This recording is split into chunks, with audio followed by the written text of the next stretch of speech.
Kneel Before Blog presents Kneel Before Pod.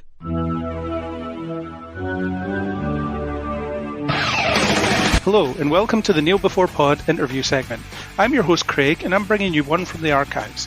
Some of my interviews were believed lost in a great hard drive fire, but it looks like I'm better at backing things up than I thought I was. I hope you enjoyed this chat I had with Indigo, who played Rona in the final season of Buffy the Vampire Slayer at Edinburgh Comic-Con last year. Be aware that because we recorded it in the main hall at a Comic-Con, there's quite a bit of background noise, though the main voices, i.e. myself and Indigo, can still be heard clearly. Joined here at Edinburgh Comic-Con with Indigo. Hi, yes. Welcome on the podcast. Thanks for taking the time. Thank you for having me. So, how did you find Edinburgh? When did you get in? I got in yesterday around 10 o'clock. I wanted to see some stuff, but everything shuts down at like 5 o'clock. So when I got here, I took a nap. The fire alarm got tripped up at my hotel. It woke me up from the nap. Everyone got out of the hotel. It was a false alarm, fortunately, but I was like, okay, I should see some stuff. But I looked online and everything was done for the night. So Monday, I don't go back home until Tuesday. So Monday, my plan is to get out and see what I can. See the castle, see all the stuff. Yeah, absolutely. Cool. So, obviously, you've been an actor for a number of years. Yes. What made you decide to pursue that? Was it something you fell into, or is it something you just went for? So my father's actually an actor professionally. And I've been acting since I was 3. Okay. So I don't remember when I started, because as far as I can remember, I've been doing it all my life. Yeah. He tells the story that he was on a show. There was a show that Steven Spielberg produced called Amazing Stories back in the 1980s. And I do remember he did an episode of it, and we were watching it one night. He says at some point while it was on, I looked at him on the screen, and I looked back at him on the couch, and I looked at the screen again, and then I pointed to it, and I said, I can do that. So, I'm 3, so he probably didn't think much of it, but evidently I knew something because I'm still doing it, and it's many, many years later.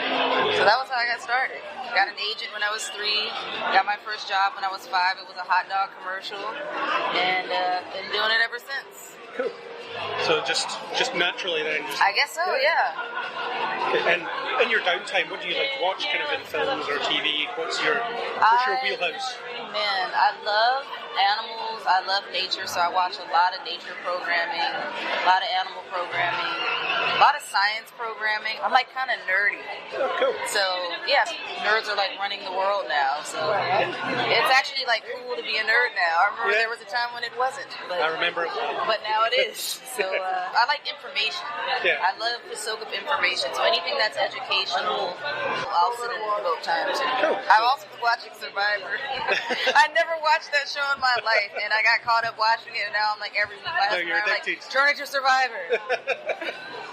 Really? So you appeared on Buffy in its final season as the potential Slayer, and then later Slayer Rona. Yep. So can you talk about the casting process? Were you always Rona, or did you read for a bunch of different characters? So the casting process of Buffy was interesting. The first time I auditioned for Buffy, I was 15.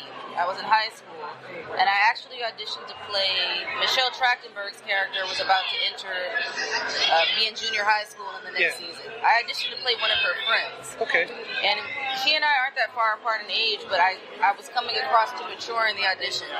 So the casting director said, we really, really like you, but we feel like if we put you on the screen with her, you're going to come across older.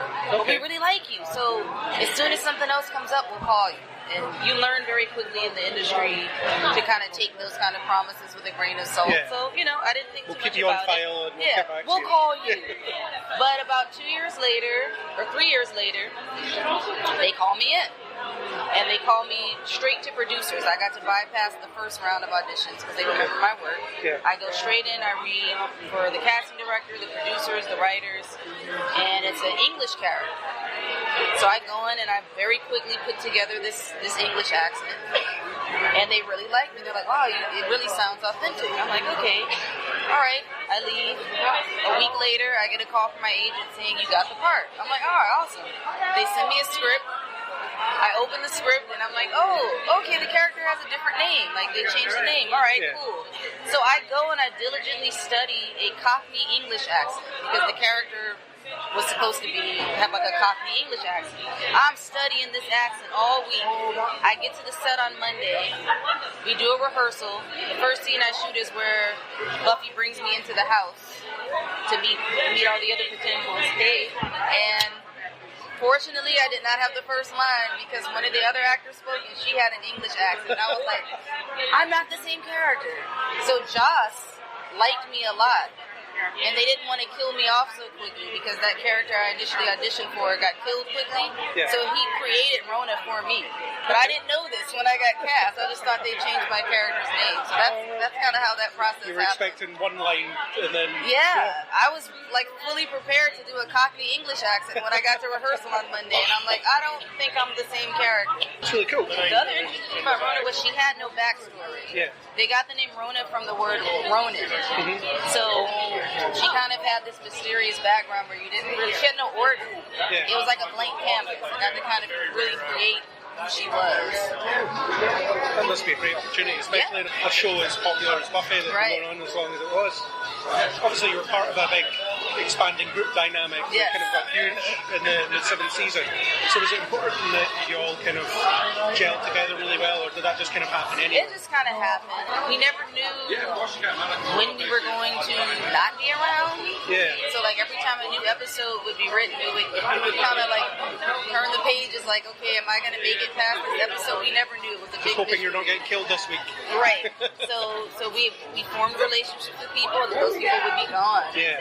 And then new people would come in, and then they would be gone. So I would say it was kind of like shaky footing, because we really didn't know which direction they were going to go with our characters or how long they would want to keep us around. So, fortunately, there were a core group of us who got to stay around for a while. Yeah. And would you revisit Rona given the chance? There's talk of a kind of continuation of some form. I don't think so, but I see that a lot of the characters have had a continued story through the comics. Yeah. So that's been interesting to kind of peek in and see what they've done with the characters in see literature. A drawing of yourself. Yeah, that was really funny the first time I saw that. So what kind of funny memories do you have from working on the set of Buffy? They're sort of legendarily tight-knit cast, aren't they? So. You know what? They were all very warm and very welcoming, though. Like, that's what I mean. So I didn't feel... Before I got to the set, I think I've had a little bit of nerves because I did recognize that I was a new person coming into the mix. But they immediately embraced us with open arms. So we never felt that hierarchy. Yeah. Even from Sarah. Sarah was making jokes with me from the beginning, the first time I showed up for rehearsal. So who was the biggest prankster? That probably Big. Probably. He's still crazy, so I'm sure it was probably him. You were also in Weeks, which is a show I really liked. Can you talk about your experience being on that show? Was there anything that drew you to that one in particular, with its subject matter or anything? So I never envisioned that I would play that kind of character. It's not something you think you have on your agenda as an actor. And Anita was an interesting character because she didn't have a lot to say. Yeah. But when she said things, like, it stood out. And I recognized when I would go out in public and people would approach me. If you don't really have a lot to do, you don't necessarily feel like you're making an impact on something. But people be like, oh my God, you're my favorite character on that show. And I'm like, I hardly talk on the show. But obviously something that I was doing was standing out. But we were all pretty close too. When we did the pilot episode, when it was like August of 2004, there was no guarantee that Showtime was going to continue with the series. Sure. I think by February of 2005, we got confirmation that Showtime had ordered a full season. And we just thought the show was nuts. Like, we did not think that it was going to stick around like that. We're like, they can't keep this up. Like, the show is so out there and so ridiculous. But it just keeps going on and on and on. But people took to it, for some interesting reason. And, the thing about that character was she was so different from who I am, even though I didn't have a lot to do it still gave me an opportunity to create a character and be somebody else. Yeah. You can't really hope for more than that as an actor. Yeah, sure. You know. And you're also a DJ. Yes. I haven't DJed in a couple of years. I've been busy being a homeschool teacher with my stepson. But, my husband and I used to put on events. My husband is a composer, producer.